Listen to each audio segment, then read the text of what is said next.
All right, everyone. I don't have a microphone, so I'm going to do my best to talk as loud as possible so you'll be able to hear me. Um, Hope everybody's having a good evening first. Wanted to welcome you guys. My name is Bryant Davis. I work in the Department of Government and Community Services at Richland County. Essentially, I am just a outreach arm of the county. And so wanted to just kind of set the stage for tonight's meeting. Of course, we're here for rezoning that is within District 2 of Councilman Derrek, Pugh. And so we're going to have an opportunity for the developer to interact with you guys and answer some questions that you guys may have. Did want to let everybody know a couple of housekeeping items.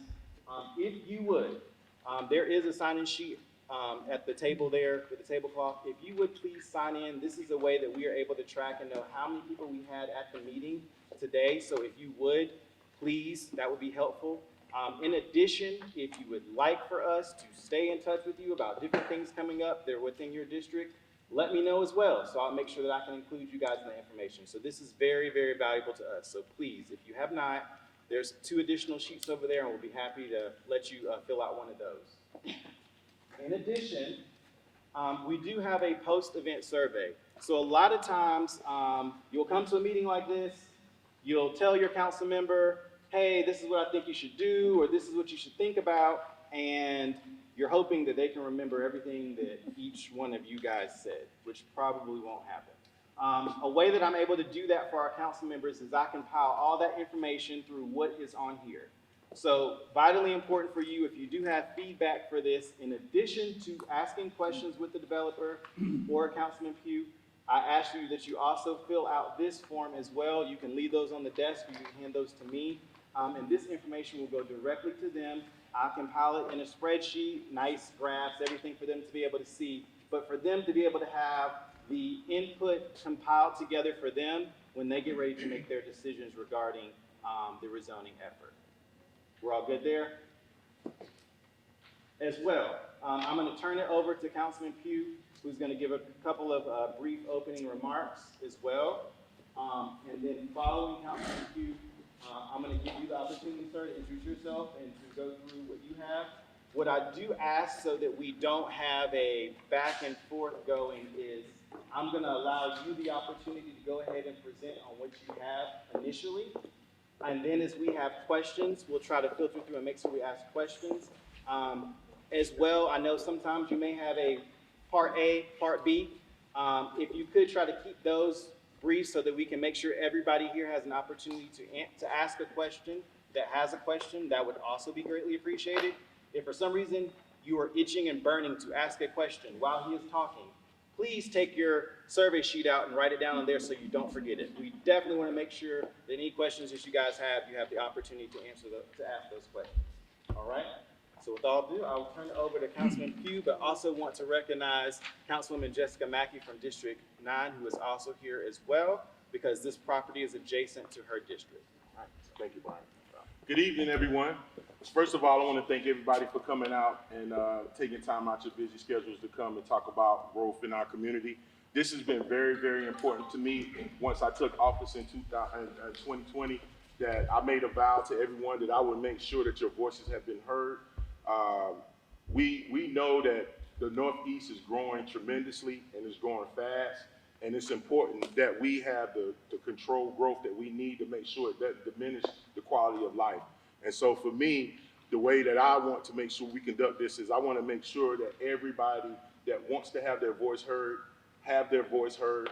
Mr. Stillman was very gracious enough to take time on his schedule to come and answer any questions that you guys may have. This is a little unorthodox process, and for the last 3 years, this is the way that we've been operating. We want to make sure that we have these town halls so you guys can ask the hard questions and make sure you understand exactly what's coming in your neighborhood. I don't think it's fair that that you live in a neighborhood and nobody has any comments or anything that come to you and tell you what's going on in your neighborhood. I don't think it's fair for you to look out your window one day and pop up and it's 250 homes being developed in your neighborhood.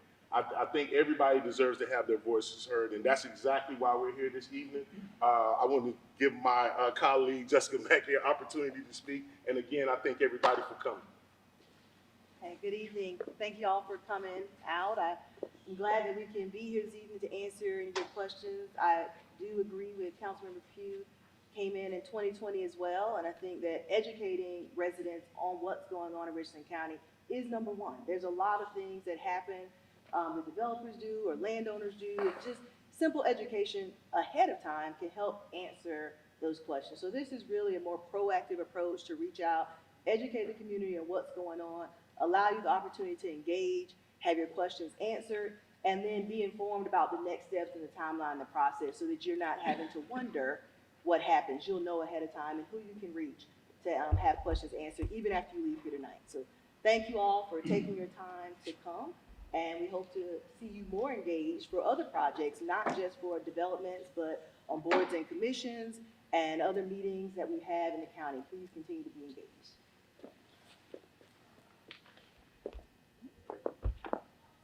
Mr. Davis. Mr. Davis. Yes.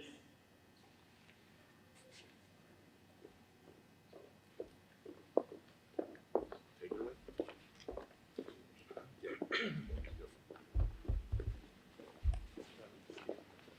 So this evening we have Mr. Stillman with us that is going to go through and review the property. I'm gonna let you kind of talk Yes. about how you want to go through doing that. Again, just allow him that opportunity to go through the initial part of that. Mr. Stillman, when you're ready for the audience to start with questions and stuff, feel free to open up with that, and I'll be happy to try to find any assistance if needed. But again, we do have Mr. Stillman here and want to give him an opportunity in the floor to be able to speak. All right, thank you so much. My name is Kevin Steelman. I grew up in Lexington, South Carolina. Went to school at Newberry College. Finished graduate school at University of South Carolina. Met my wife at school in Newberry. She got a job at PMSC out of school, and so we moved to Blythewood in 1999, and our first home was in Eagles Glen on Reimer Pond Road. In 2000, I left public accounting and went to work for Landtech, the company that I now own, a large residential land developer here in Columbia, and they were involved at the time in Lake Carolina.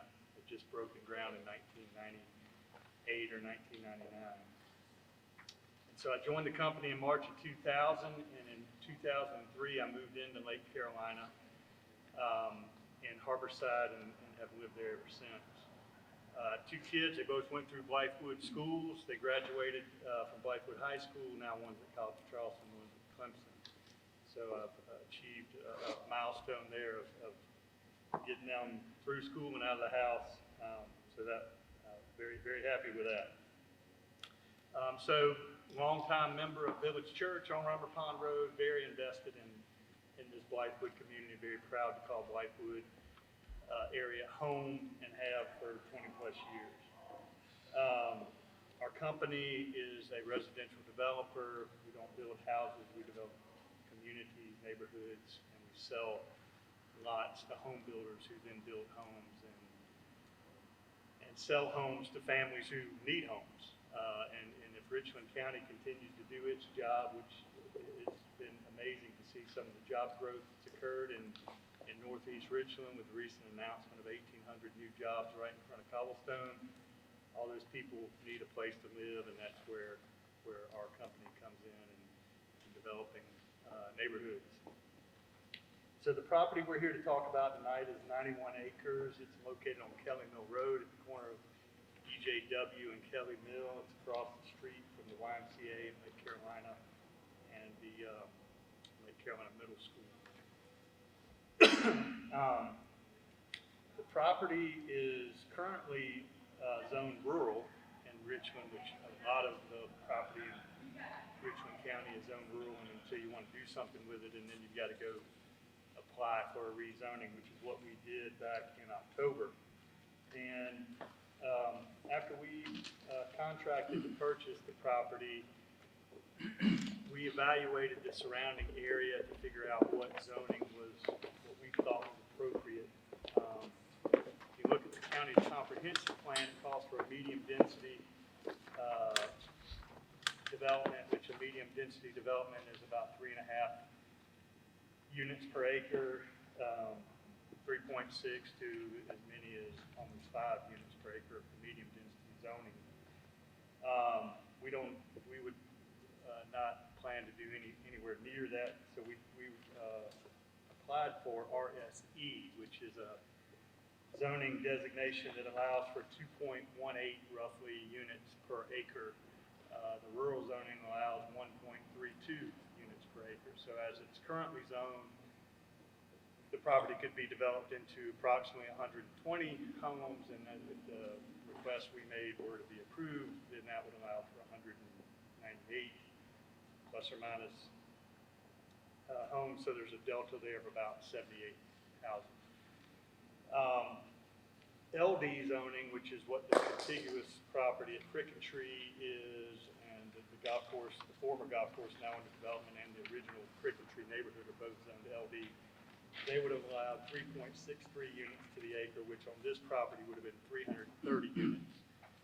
I do have some aerial photographs and things I'll be happy to review with you all individually, and stay as long as you want and answer any questions you have. But it's got a large, beautiful pond on the property and some other wetlands and sensitive kind of environmental areas that will preserve and protect and buffer. And so when you take all that into account and just the geometry of the site, we knew that there's no way we were going to put more than 200 houses on the property anyway. So that's what led us to the zoning of E. The other thing, if you kind of step back from the map and look at where development has occurred, Lake Carolina is on the south side of Kelly Mill Road. Obviously, is pretty dense, almost 5,000 homes on that 2,000 acre tract.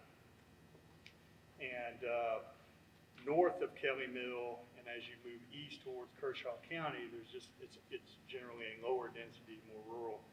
And so we felt like the RSE zoning designation was a good transition from the Lake Carolina down to the more rural areas of the county. So, and again, we couldn't imagine being able to fit more than what that zoning designation would allow anyway.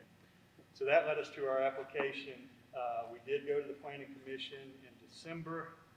The staff report, if you've got the staff report there that was reviewed with the Planning Commission, I think the staff recommended a denial of our project because we hadn't asked for enough zoning, enough density, because again, the comp plan for the county anticipates more density close to this, or in this area. And if you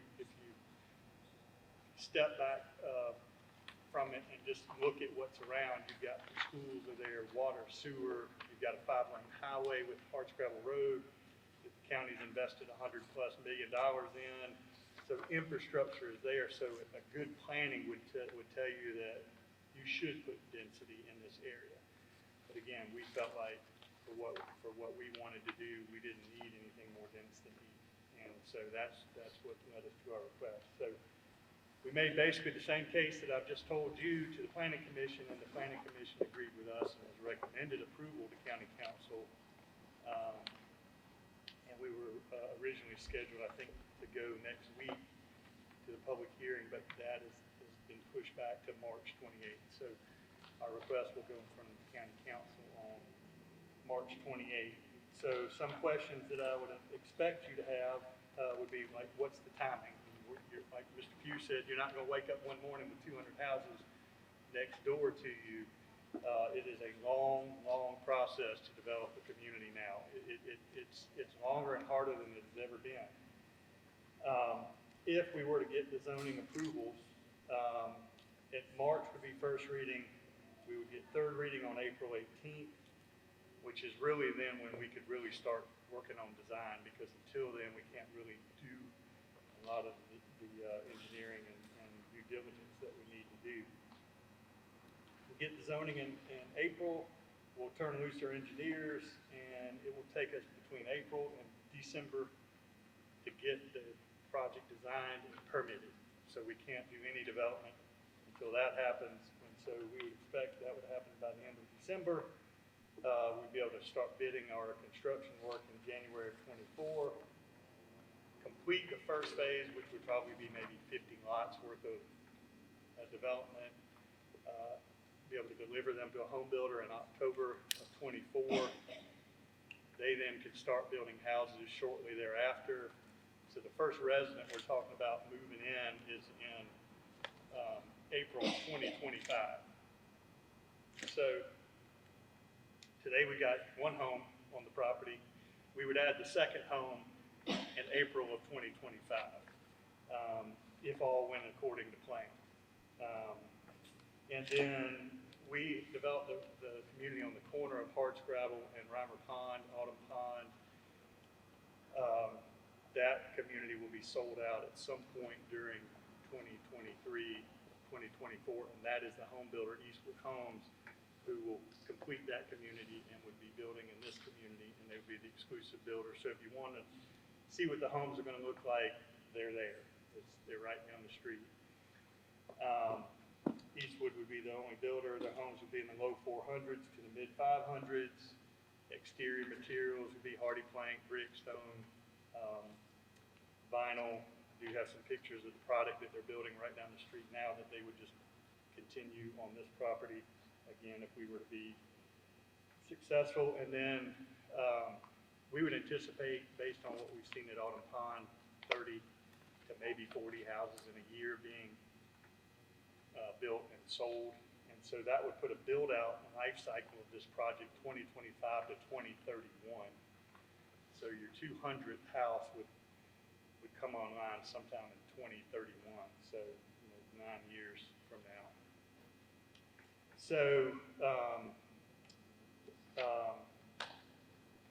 the other thing that you may have a question about, and I'm certainly happy to answer any questions, is from a land planning standpoint, it's just a beautiful stretch of road and a beautiful piece of property. So our development plan will include preserving a substantial buffer along the entire Kelly Mill frontage and really around the entire perimeter of the whole property. And then, of course, buffers around ponds or wetlands. We've just got our wetland delineation back on Friday, so we kind of know where those are now. So know that's a lot, but that's kind of the project in a nutshell. And again, happy to answer any questions that you may have. I do have some aerials, like I said, of just the kind of an area map with a large area and then a zoomed in map of the property itself. If anybody wants to look at it, we don't really have a way to put it on the screen, so, but I am happy to share it with you. Awesome. Thank you, sir. And wanted to go ahead now and open it up for questions. If anybody had any questions, feel free, raise your hand, and if it's, just make sure, we want to make sure it gets directed to the right person as well. But definitely now want to open it up for questions, and I think we have one. I noticed that under the plan of policy, it says that non-residential development may be considered for location along the main road corridors and within a contextually appropriate distance from the intersection of a primary arterial. So, but you said you were going to keep a buffer, so what could potentially happen with this? Well, we are purely residential developers. We did some mixed development in Lake Carolina where we had some, it was a much larger PUD and had some commercial aspects. But this, we're developing lots exclusively for Eastwood Homes. 100% of the property would be developed as residential, single-family, detached homes. And again, we would have preserved the buffer as you see it today along the entire frontage, except for wherever we have to penetrate that buffer for access to the property.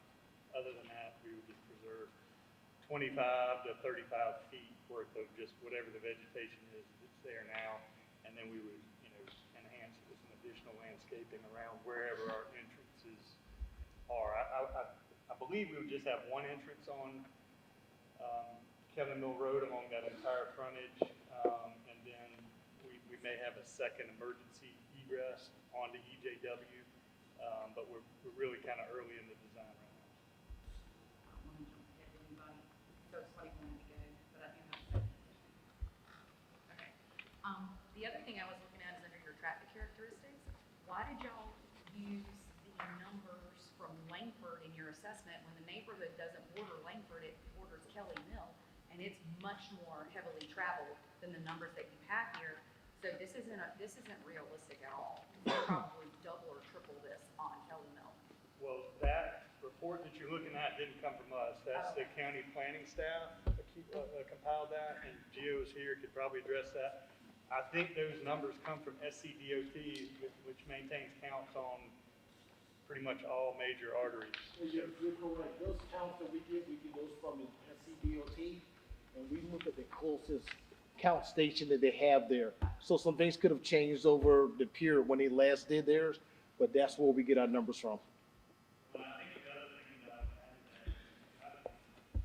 like I said, I've lived in Lake Carolina since 2003. I drive Hardscrabble Road every morning on my way to work, except for the few years that I was taking my kids to Blythewood Middle School.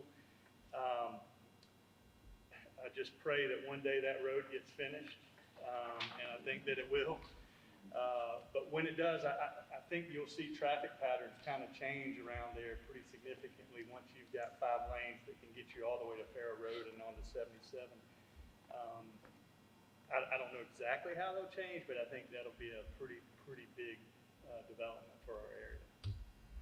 Yes, ma'am. I don't have a question, I have a comment, and my comments tonight are in no way disparaging about your project, because I understand that's your scope of the professional work that you do. But I want to appeal, I guess I'm going to turn my attention to Councilman Pugh and Councilwoman Mackey. Great plan, but the timing is all wrong. I want you to please walk in our shoes, live in our lives as we are trying to, you tipped off, Councilman Pugh, your comments tonight about quality of life. We could have gone to Ascot, Lexington, Kershaw County. We specifically chose Richland County, Northeast Richland County. And it's almost like there's been a bait and switch. Once we came out here for the green space and the wildlife, but it's not a good quality of life. We have to make adjustments to when we leave out of our homes in the morning to drop off our children to school. Just Thursday, I planned 1 hour, Councilwoman, 1 hour ahead of time to get to work. The superintendent and I had to speak at an event. Do you not know I was still 30 minutes late? Because that happened to be the day that they were working on the railroad, and then Langford, all the traffic was diverted from Romer Pond over to Langford. It is terrible for us. We're not saying not in the future, sir, and I'm not disrespecting your professional work. The plan sounds beautiful, but it's too much, too soon, too fast for us. The infrastructure, I disagree with you, is not there. It's not in place just yet. And help the people, help Richland County residents, again, because we chose to be here. Take care of us. We can ill afford this. We can't, we're smothered. We're smothered. Amen. I'm sorry. Yes. Yes, my name is Carol Lucas, and I want to thank the councilman and all the supporting staff, and you too, sir, for what you're doing, and at least giving us the opportunity to speak. I think everybody should have a home, okay? And I'm going to kind of piggyback on what she said, Dr. Cooper said. But however, you need the infrastructure to support it, okay? And the average family has 2 vehicles. Some people have 3. So if you just do the math real quick, 200 homes equals 400 more vehicles on Kelly Mill Road. We've been working on Hardscrabble Road for almost 7 years now. I envision it's probably going to take about another 3 or 4 years before that is completed. And when you develop new homes, naturally it impacts everybody. I mean, you're going to have to build new schools. You're going to have more policemen. You're going to have new fire support. You're going to have taxes increased to pay for that. So my question is, as a developer, just not you alone, but for all developers, I think they should participate in somehow coming up with money to support that infrastructure that we are going to have to be stuck with. It's our taxes that are going to be paying for it, the bottom line. And so somehow, some way, developers need to find some way, some method to contribute to the infrastructure if you're going to build houses and make money. Thank you. Steve Townsend, I live in Lake Carolina.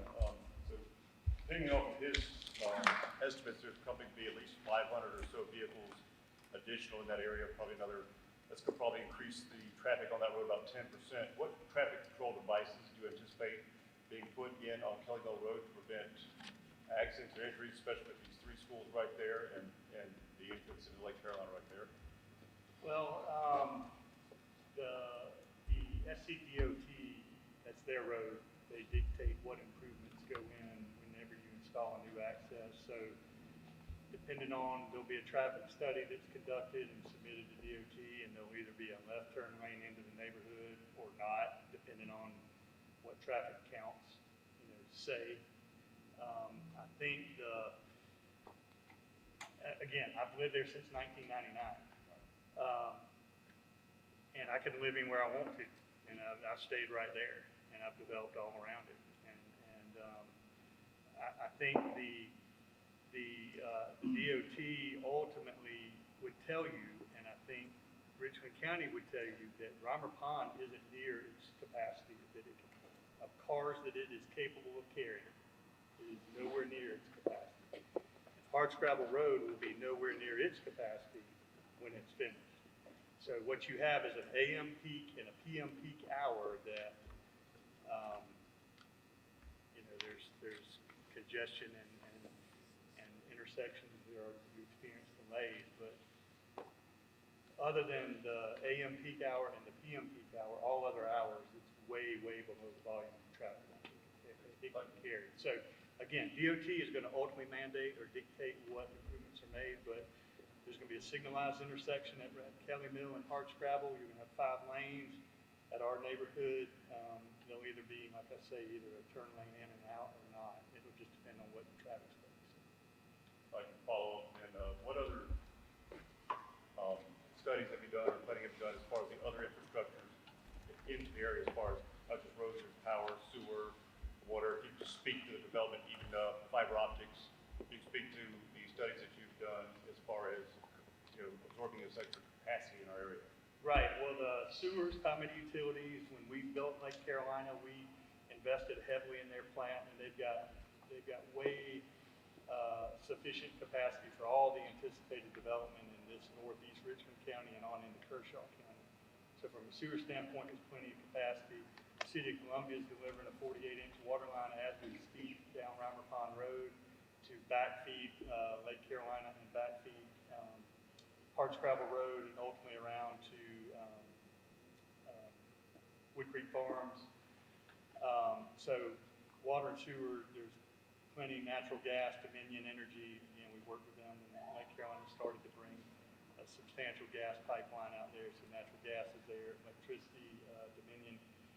Somewhere in there, there's a line change between Dominion and Fairfield Electric. I don't know exactly where that is. It actually, inside of Lake Carolina, there's neighborhoods that are one side of the street. So I don't know exactly whether this property is in Dominion's territory or Fairfield. The line is somewhere along there.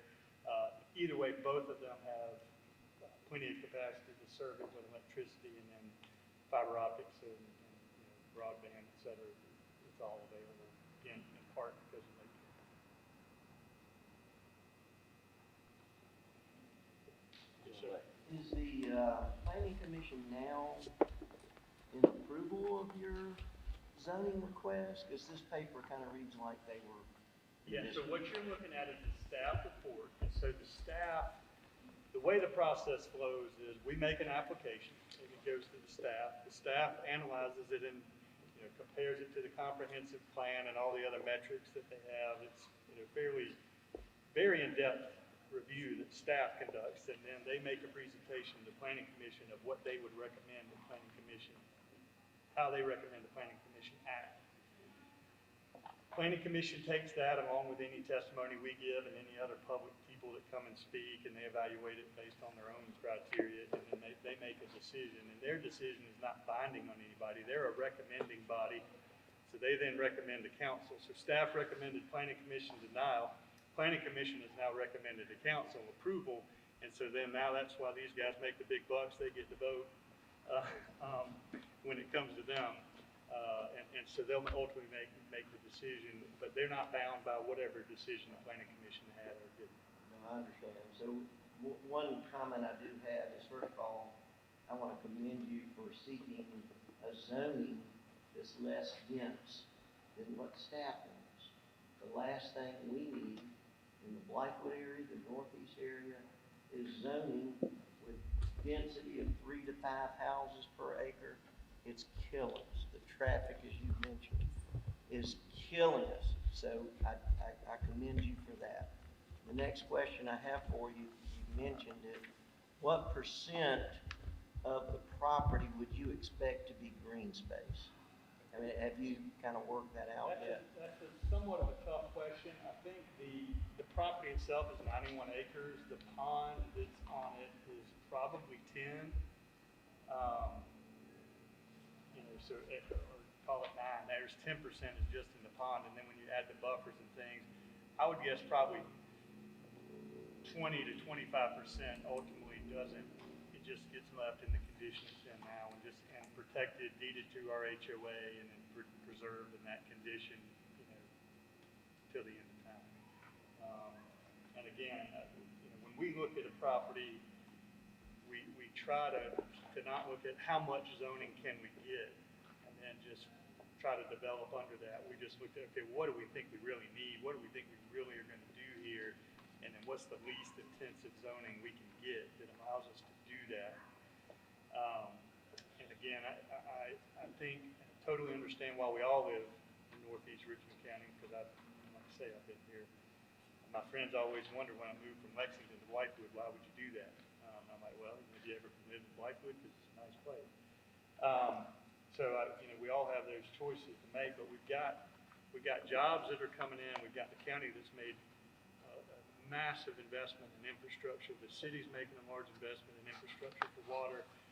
And so the last thing you need is to go develop away from where that investment's been made, somewhere out in the fringes of the county. We really need to try to focus on kind of infill locations like this that are contiguous to active and already developed property. So, I think this property is clearly in the path of progress. And, again, if you look back at our timeline, the first resident doesn't move in until spring or summer 2025 if all the stars align.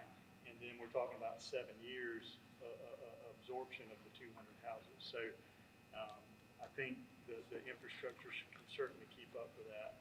And then we do construct and pay for the roads, water, sewer, drainage, and give them to the county and give them to the municipal water provider and give it to the sewer provider who then perform those services. So we take a piece of property that's currently paying a few $1,000s possibly of property tax and turn it into hundreds of thousands annually that go into the county's operating budget. So we do make a positive impact by helping the county generate new tax revenue without having to raise taxes. Because if there are no new homes, the cost of operating the county go up every year. Cost of operating the school, the cost of providing police and fire, it goes up every year. And if there's no new taxpayers to bear that burden, then the only way to fund it is to raise taxes on everybody who's already here. So there's a balancing act there that the county has to do. So, yes, industry is great, and that's what's coming, and I commend the county for all it's doing. I know the 1800 has already been announced, and I know there's some other big projects in the works for that industrial park, and that was very forward thinking for the county to locate that park out in this northeast area where we have the interstates and all the other infrastructure that can support industry, and those people are counting on their employees having a place to live. Just a question. You mentioned earlier that there were some upgrades done some years ago, I'm assuming, in Lake Carolina to help support this type of infrastructure. When was that? Do you recall when that was? Well, it's happened over a long period of time. I know that at Lake Carolina, we gave easements to both large easements for Palmetto Utilities They ran a very large gravity sewer line, actually along the lake shore, on both sides of the lake, and then it merges back together downstream of the dam, and they've got a very large regional pump station just below Lake Carolina, and then their treatment plant was done probably very early 2000s. They had one, but they made multi-million-dollar upgrades to it to dramatically expand its capacity. So they are very well positioned to serve the additional growth. And sewer is the key to industrial development or residential development. If you don't have the sewer there, you're not getting the new plants and you're not getting new housing. And so that was one of the keys to the reason that the Northeast has grown versus the Southeast, which for years didn't have sufficient sewer, and the county has made an investment in the southeast part of the county, and they're now seeing some housing development where they previously there wasn't a lot. Do you think since that growth has taken place, or all of the growth that has taken place since that occurred, do you think that that infrastructure still continues to be adequate for that? Yeah, I think the Pugh Utilities is a private provider, and they are pretty aggressively staying in front of the growth. They see plans when new plants come or new neighborhoods come, and they know where the development's headed, and so they're continually reinvesting in the plant, and then when we develop a new parcel in their service area or an industrial user does, they pay significant tap fees that then allow them to expand their plant even further. Thank you. Yes, sir. My name is Michael Watts. I live on Round Pond Road. I want to do a little revisionist history because while I appreciate the zoning that you're trying to bring to this instead of what the county wants, the county land use plan, comprehensive plan was adopted, I believe, 2015, the last one? Okay. There were a lot of people in our community here who went to the county, so this is basically for everybody, who went to the county and told them, we did not want more dense development in our area, the same way we did back in 2000. Well, in 2000, they kind of listened to us a little bit, but we were totally left out in 2015 of what our wishes were, the ones of us that went to the community meetings and told the staff and the facilitators what we wanted. So, I think it's time. We all know the infrastructure problems, and the major ones are the roads. The developer has no control over the road infrastructure whatsoever. The county has a little, the state has a lot. We have been disappointed, and this is coming from somebody whose family, I live on family land that's been in my family since before the Civil War. My mother was a rhymer, God rest her soul, okay? We have begged the county not to put this development on us.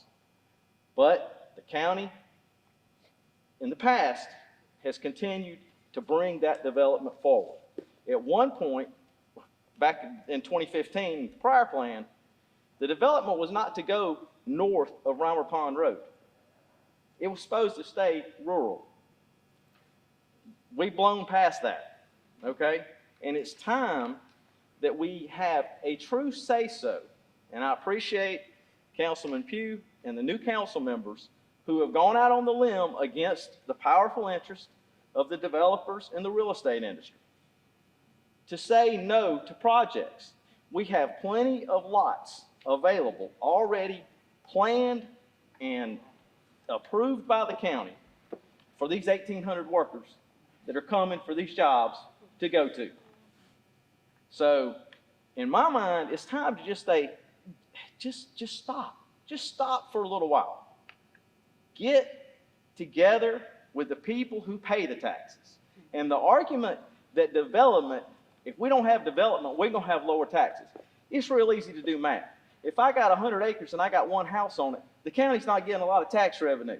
If I throw 300 or 400 houses on that 100 acres, the county tax revenue goes through the roof. But guess who else's tax revenue has kept going up all these years? Mine. I've never seen a reduction in my property taxes. Never. All this development's come, I've never seen it. So I'm asking, please, for the county to listen to the people who live here. That's all we're saying. Let us have a voice. Thank you. I think just a comment about the housing inventory. It is nationally millions of units below, behind pace to keep up with the growth in population and the housing units that are being taken offline. And what's happening is, right now we have, last month, the core inflation was 6.5%. The biggest piece of that inflation is housing. And the reason housing is going up is because there's not enough of it, whether that be rental housing or for sale housing.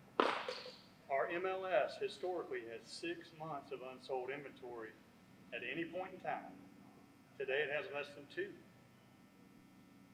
And the reason for that is there's not enough housing. And so prices have escalated through the roof.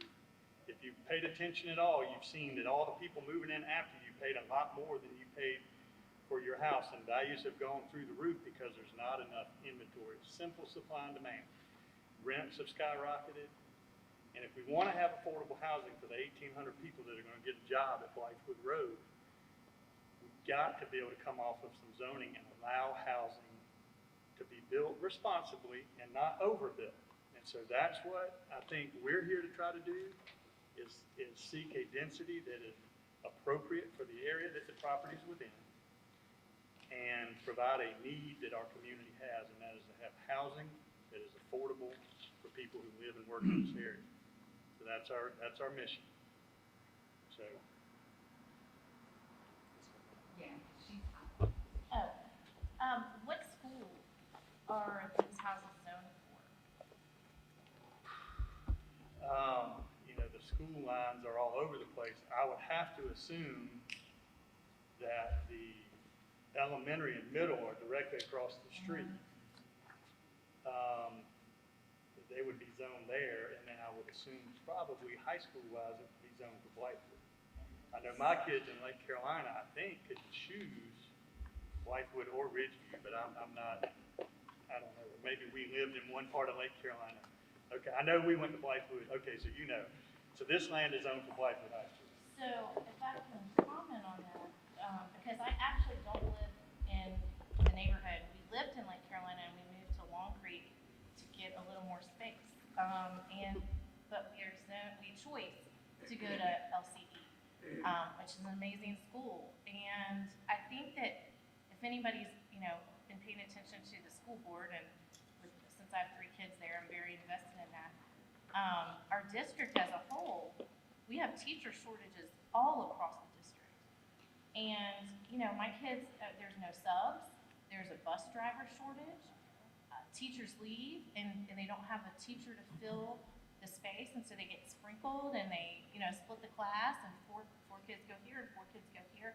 I can't imagine that it would be a good idea to add, if you're saying 198 homes, that's still a couple of hundred kids, maybe. My house has 3 kids in it, I'm sure there's some studies about that, but Lake Carolina just went through a rezoning last year and encompassed that new neighborhood. I think you referenced it in here, beside Crick and Tree. And so, to echo your point, these are the kind of infrastructure isn't just roads and stoplights. It's schools. It's all of these things, and this is really important. That's a big impact on an elementary school to add a couple hundred kids. So that would be a huge concern to me. I think a couple of thoughts there. One is, part of the reason there's teacher shortages is there aren't houses for them to live in. Number 2, demographics are continually changing. And so there are communities that were once very family, child-centered, who's like me, their kids have gone through school and gone off to college, and we stayed right where we are. And so my street, when we moved in there, all the houses around us had elementary kids. Now all our kids are in college, and we're all right there still. And so the school district has the challenge of having to keep up with those demographic trends where are the young families living? And I've got a school here that's way below capacity, and I've got a school here that's way over. I've got to reshuffle the deck. That that just happens. It's just a natural process of people working through their stages in life. And just by the time we get to our 200th house here, your kids will be in college. I don't know what grade they're in now, but in 2031, they're not going to be at Lake Carolina Elementary.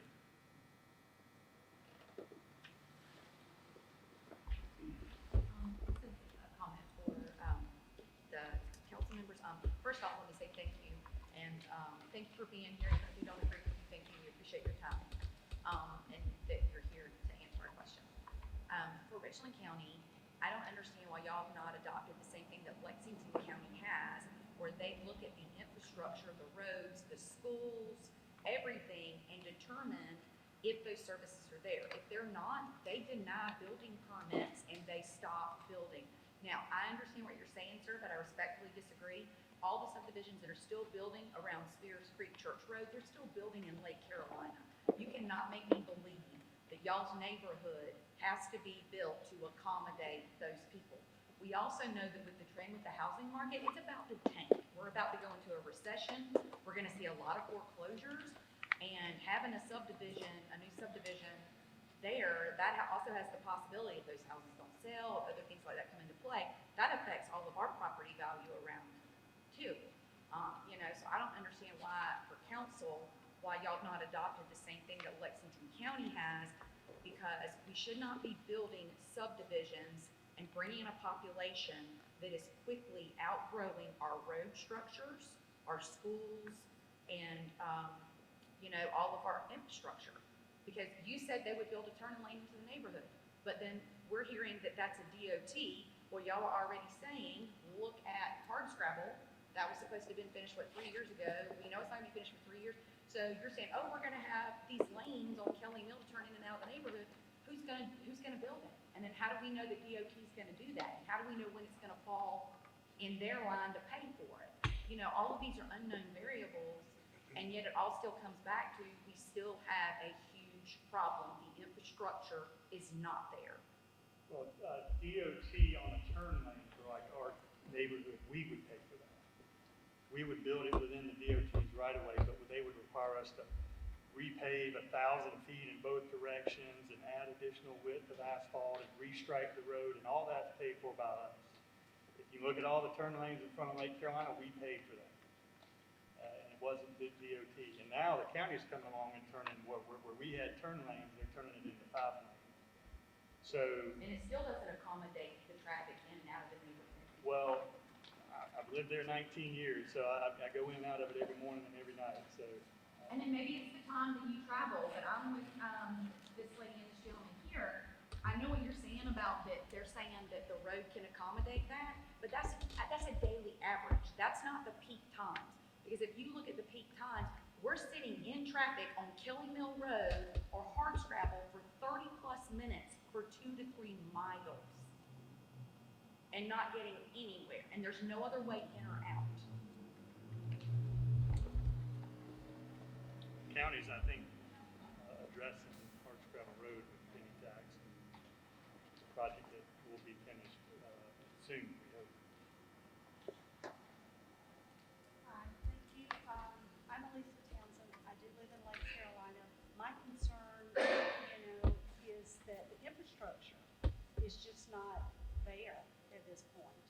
And I appreciate that people need houses, but I do hope that we can consider pumping the brakes on this until some of the infrastructure around the area can get finished with the road construction, that the schools they've had a hard time with COVID, and that they can kind of get things where they need to be.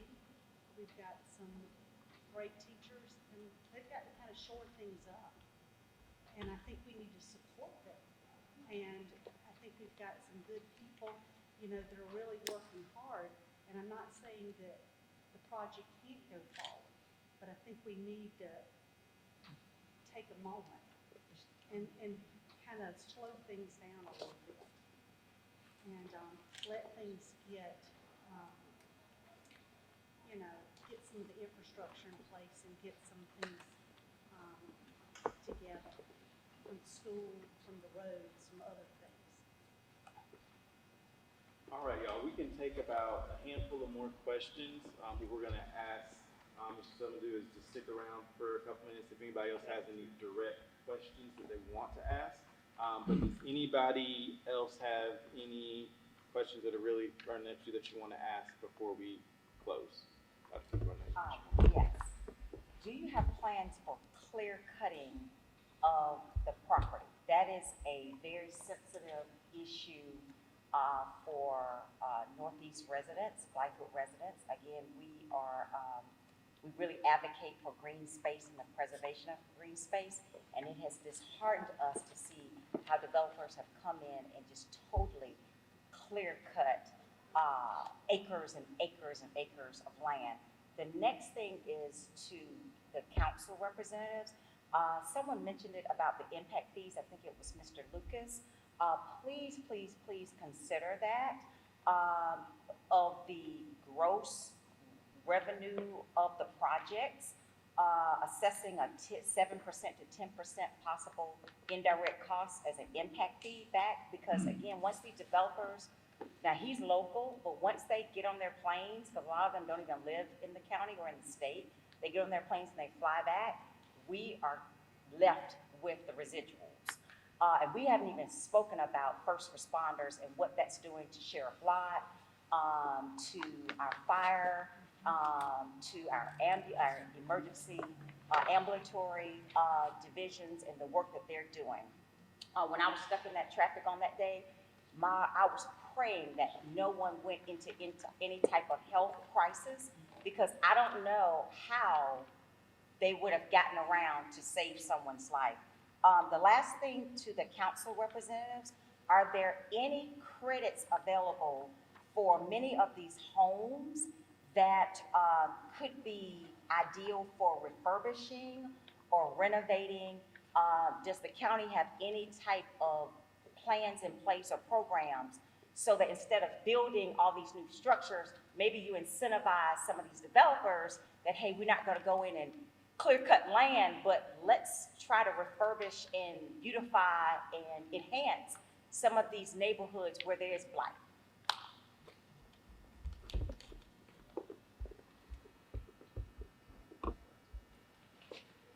Just one comment to the councilmen and planning commission folks. We kind of heard the same thing about infrastructure. At what point does the planning commission, the councilman, look at the future? I'm sure you had someone in your planning commission that's looking at the future and what's going to take place. And at what point, what triggers a moratorium on building? Have you thought about that? What's going to trigger that?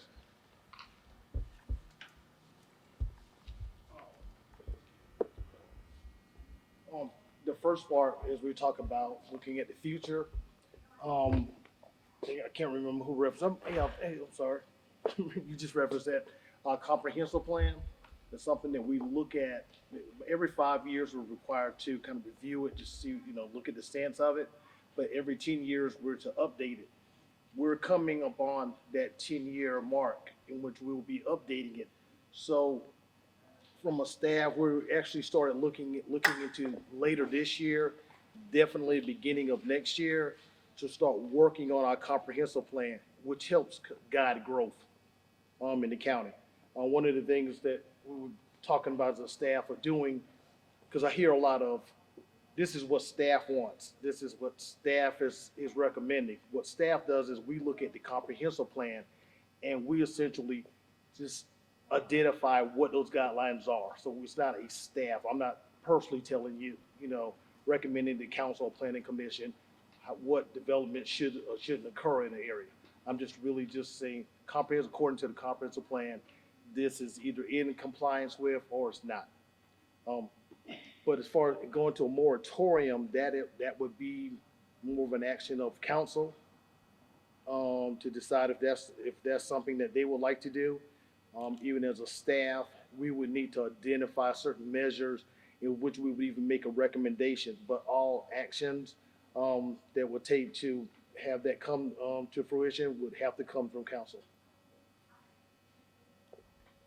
last question. I just want to make sure I'm understanding. The property is already sold? Right. No, oh, it hasn't sold. It's under contract. It's under contract. Okay, so the vote is whether the zoning changes. So the vote is either 120 houses or 198 houses, basically, right? Effectively.